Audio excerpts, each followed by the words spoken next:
السلام علیکم لسنرز، آج جو میں ناول ریڈ کرنے جا رہی ہوں وہ ہے یہ غازی یہ تیرے برے اسرار بندے، جو تحریر ہے بسمہ اعجاز کی۔ چلیے شروع کرتے ہیں اس کی قسط نمبر 2۔ یہ کالج گراؤنڈ کا منظر تھا، ہر طرف یونیفارم میں ملبوس طالبات۔ گراؤنڈ سے تھوڑا آگے کینٹین تھی جہاں آنیا اس وقت اپنی دو دوستوں کے ساتھ بیٹھی کھانے کے ساتھ ساتھ گپ شپ سے بھی لطف اندوز ہو رہی تھی۔ یار، یہ ہمارا کینٹین والا کچھ زیادہ ہی مہنگا نہیں ہو گیا؟ پورے 10 روپے مہنگا برگر دیا ہے۔ آنیا نے برگر کی ایک بڑی سی بائٹ لیتے ہوئے غصے سے کہا۔ یار، تمہیں 10 روپے سے کیا مسئلہ ہے؟ تمہاری امی کا تو اپنا اسکول ہے، اتنی پاکٹ منی تو دیتی ہیں تمہیں۔ نمرا نے سینڈوچ کھاتے ہوئے کہا۔ مسئلہ تو مجھے ہوتا ہے، بھابیاں پاکٹ منی ایسے دیتی ہیں جیسے خیرات دے رہی ہوں۔ قسم سے یار، تنگ آ گئی ہوں میں۔ موہت بھائی کو بھی پتہ نہیں کب جاب ملے گی۔ اس سے پہلے نمرا مزید افسردہ ہوتی، آنیا جلدی سے بولی۔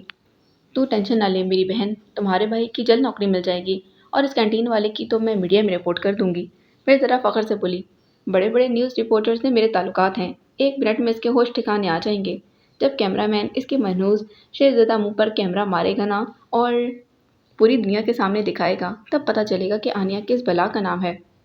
آنیا ایسے منظر کشی کر کے بولی کہ نمرا اور سونیا ہنس ہنس کر لوٹ پوٹ ہو گئی۔ اوکے آنی، جلدی ٹھوس لے، تیرے ہیرو سر کا لیکچر شروع ہو چکا ہے۔ سونیا نے گھڑی دیکھتے ہوئے سکون سے برگر کھاتی آنیا کو کونی مار کر کہا، تو وہ جلدی سے باقی آدھا برگر ادھر ٹیبل پر رکھتی ہوئی چلائی۔ موٹی عورت، تم مجھے 5 منٹ پہلے نہیں بتا سکتی تھی کہ سر ولی کا لیکچر شروع ہو چکا ہے؟ جبکہ سونیا کا موٹی کہنے پر منہ ہی بن گیا، دل چلے انداز میں بولی۔ بہت اچھا ہوا تم لیٹ ہو گئی ہو۔ اب تمہارے فیوریٹ سر ولی جب تمہیں ڈانٹیں گے نا تو میرے کلیجے میں ٹھنڈ پڑے گی۔ آنیا جاتے جاتے پلٹی اور ان دونوں کی طرف دیکھا۔ سونیا اور نمرا سکون سے اس کے چھوٹے برگر سے انصاف کر رہی تھی۔ وہ جھنجھلاتی بولی، تم دونوں ابھی تک اٹھی کیوں نہیں؟ چلو جلدی، ہم آج لیکچر نہیں لے رہے اس ہٹلر سر کا، کیونکہ 10 منٹ لیٹ ہو چکے ہیں۔ آنیا نمرا کی بات پر غصے سے بولی، بھاڑ میں جاؤ تم دونوں، اور خود بھاگتے ہوئے کلاس کی جانب جانے لگی۔ وہ کسی صورت سر ولی کا لیکچر مس کرنے کا حوصلہ نہیں رکھتی تھی، اسی لیے خود کو متوقع ڈانٹ کے لیے تیار کرتی معصوم منہ بناتی کلاس میں داخل ہوئی۔ وقت گزاری کے لیے موہت فی الحال ایک پرائیویٹ اسکول میں ٹیچنگ شروع کر چکا تھا۔ کچھ گورنمنٹ اداروں میں بھی اپلائی کیا ہوا تھا، مگر جنرل ڈیوٹی کی پوسٹ کے لیے اپلائی کیا۔ آج وہ بہت خوش تھا۔ اس نے انٹیلیجنس بیورو میں خوش قسمتی سے آج میسج کے ذریعے فزیکل ٹیسٹ کے لیے بلایا گیا تھا۔ لگتا ہے اللہ نے میری سن لی، اس نے خوشگواریت سے سوچا۔ اب امید تھی کہ سب اچھا ہوگا۔ گھر جا کر امی کو بتایا تو وہ بھی خوش ہوئیں اور فوراً شکرانے کی نفل پڑھنے کے لیے وضو کرنے چل دیں۔ بھابھیوں کو البتہ نہیں بتایا تھا، ابھی تو صرف پہلے مرحلے پر ہی بلایا گیا تھا۔ جاب مل جائے گی تب ہی بتاؤں گا، ابھی اس نے یہی سوچا، پھر اندر کمرے میں نمرا کو بتانے چل دیا۔ وہ پورے ہفتے بعد آج نکسک سے تیار ہو کر آفس آئی تھی۔ بلو کلر کی جینس پر ریڈ کلر کی گھٹنوں تک آتی شرٹ پہنی تھی اور بلو کلر کے دوپٹے کو ہی مفلر کے طرح گلے میں ڈال رکھا تھا۔ بالوں کی اونچی پونی ٹیل کر کے اور چشمہ لگا کر وہ ایک پرفیکٹ نیوز رپورٹر کے روپ میں تھی۔ 3 چھٹیاں تو وہ خود ہی کیں۔ پھر جب جانے لگی تو سر عظیم نے خود کہا کہ ابھی 2-3 دن اور ریسٹ کر لو، پھر آ جانا۔ آج آتے ہی سر عظیم کے آفس گئی تو وہ پریشان لگ رہے تھے۔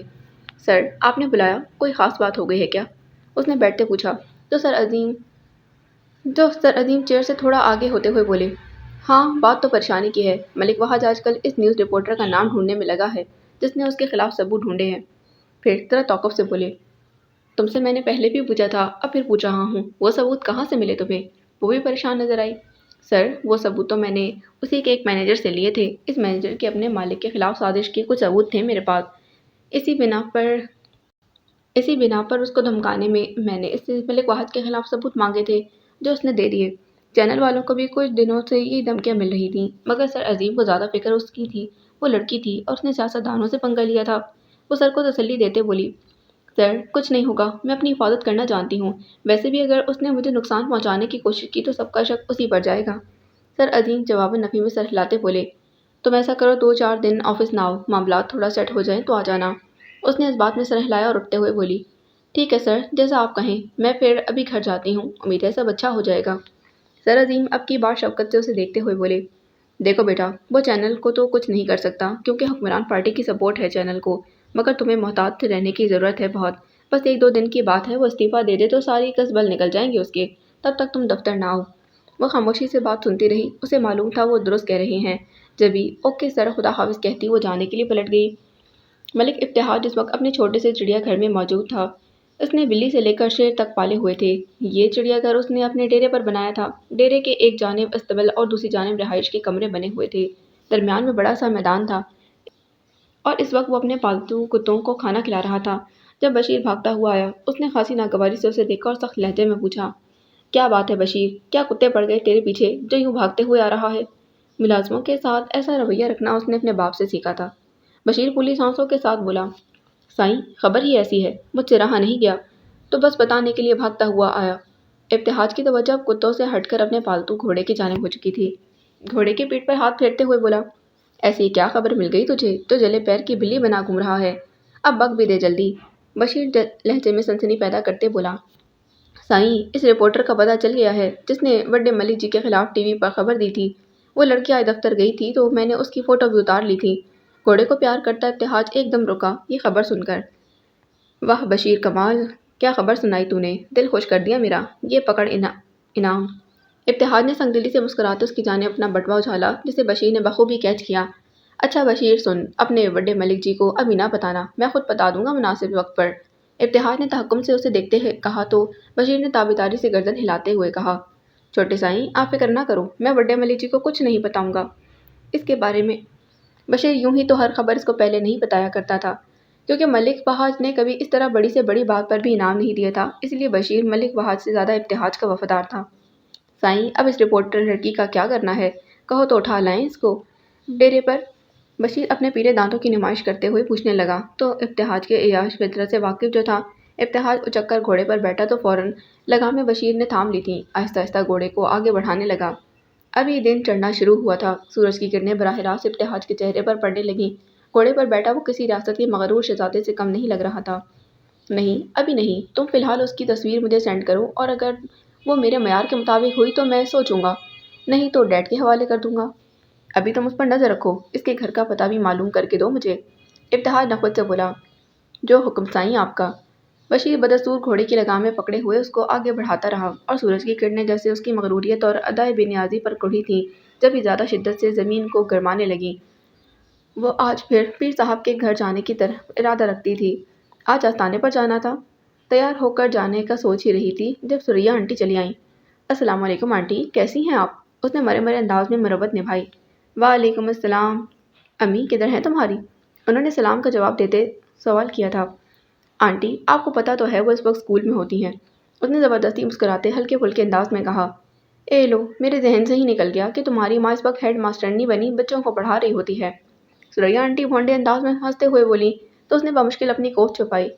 پر تم اس وقت گھر پر کیا کر رہی ہو؟ اس وقت تو تم تینوں ماں بیٹیاں اپنے اپنے اسکول کالج میں ہوتی ہو نہ۔ وہ تو میں نے دیکھا آج تالا نہیں لگا تو سوچا پوچھ لوں، ثریا آنٹی ٹو لیتے ہیں والے انداز میں بولی تو اس کا دل چاہا اپنا سر پیٹ لے۔ جی آج میری طبیعت ٹھیک نہیں تھی تو گھر پر ہوں، کوئی کام تھا آپ کو امی سے؟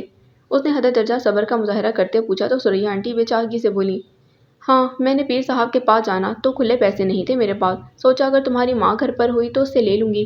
وہ پیر صاحب کے نام پر چونکی۔ کون سے پیر کے پاس جا رہی ہو آپ اور کیوں؟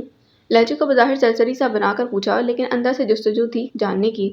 جواباً ثریا آنٹی ایک لمبی آہ بھر کر بولی، کیا بتاؤں، پتہ نہیں کون میرے گھر پر تعویذ اور خون پھینک دیتا ہے، جادو کر دیا ہے کسی نے۔ ابھی کل رات پھر کسی نے تعویذ پھینکے تھے گھر پر۔ اسی مسئلے کے حل کے لیے پیر جلال اکبر کے پاس جا رہی ہوں آج کل، بڑے پہنچے ہوئے پیر ہیں، کوئی معاوضہ نہیں لیتے، اپنی مرضی سے کوئی دینا تو باہر ڈبے میں ڈال دو ورنہ خود کچھ نہیں مانگتے۔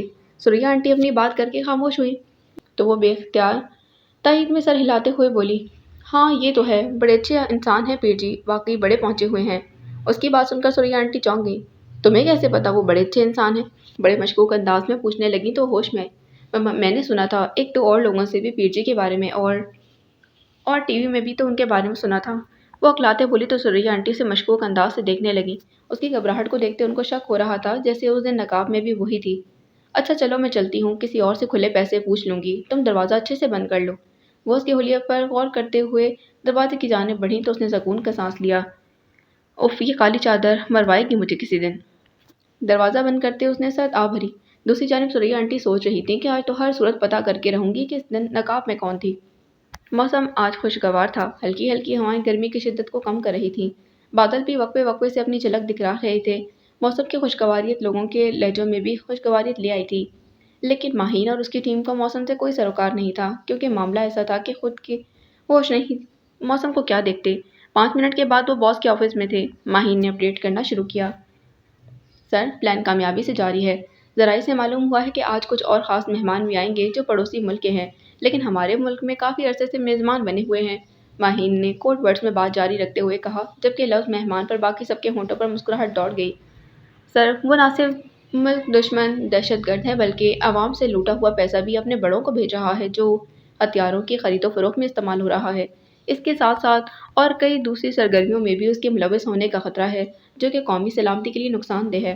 وہ خاموش ہوئی تو باس نے توصیفی نظروں سے ماہین کی کارکردگی کو سراہا اور پوچھا، ویل، اب تک آپ کس حد تک اپنا کام کر چکے ہیں اور آگے کا پلان کیا ہے؟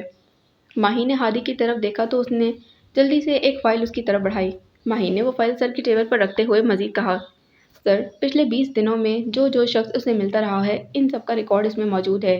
اس کے علاوہ اس کے بیڈ روم میں بھی کچھ اہم ڈاکومنٹس بھی ہماری ٹیم کے ہاتھ لگے ہیں۔ کچھ فائلز ہم لوگ اوپن کر چکے ہیں اور باقی پر بھی کوشش جاری ہے۔ ویری گڈ ماہین، آپ نے میری توقع سے زیادہ اچھا کام کیا۔ ماہین عاجزی سے مسکرا دی۔ سر، اس میں میری اکیلی کا تو کوئی ہاتھ نہیں، اریج، عمر اور ہادی نے بہت زیادہ محنت کی ہے۔ میرے ساتھ انفیکٹ مجھ سے زیادہ کام میری ٹیم نے کیا ہے۔ ماہین کے اس عاجزی بھرے انداز پر سب کے چہروں پر مسکراہٹ پھیل گئی۔ Okay done, meeting is close, you can go now. Sir نے کرسی سے ٹیک لگاتے میٹنگ ختم ہونے کا اشارہ کیا تو وہ سب آفس سے باہر جانے لگے۔ اب چونکہ لنچ ٹائم تھا تو سب کا نزدیکی کیفے پر جا کر لنچ کرنے کا ارادہ تھا۔ شاہزیب اوان ایک ریٹائرڈ کرنل کے عہدے پر فائز ہونے کے باوجود ابھی بھی فوج سے ہی منسلک تھے۔